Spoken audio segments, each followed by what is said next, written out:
Now, if you get your master's degree in psychology or forensic psychology and you stop your education there, what can you do with it? There's two things that I can help you with. First of all, I did a webinar on careers in forensic psychology, and that's free. It's on YouTube. I answer all the questions that people ask me live, and it's recorded. Also, I have an ebook you can download on how to become a forensic psychologist. It's 34 pages. It'll walk you through the steps. So if you stop with a master's degree in psychology, you will not be a forensic psychologist. You will not be a psychologist. To be a forensic psychologist, you have to have a doctorate degree and license. Two different things. And you have to be licensed under the Board of Psychology.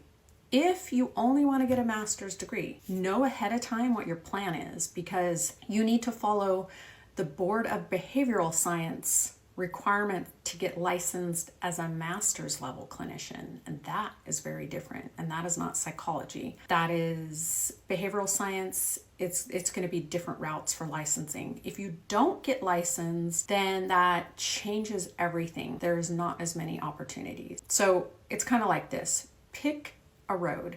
Either be a master's level clinician under the Board of Behavioral Science or be a doctor under the Board of Psychology.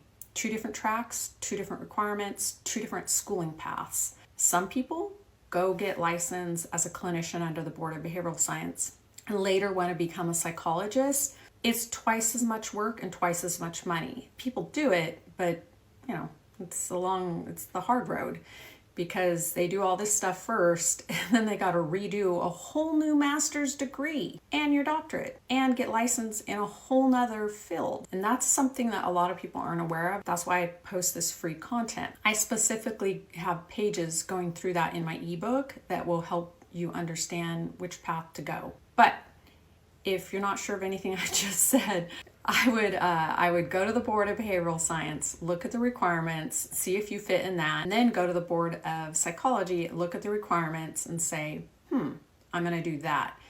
Choose one and only one. I wouldn't recommend doing both. The reality is that getting licensed is where it's at, and that is the hard part, and that requires a lot of extra schooling and steps and education. So just be clear on what you want, and then make sure you're heading the right path to get it, because there's no need in wasting a bunch of time and money and taking the wrong classes and then to find out you're not actually where you want to be. Where do you want to be? What is your end goal? And if you want to be a forensic psychologist, then you want to apply for PsyD or PhD programs. Anyway, hope that's helpful. Again, more details in my ebook. You can download that in my Stan store.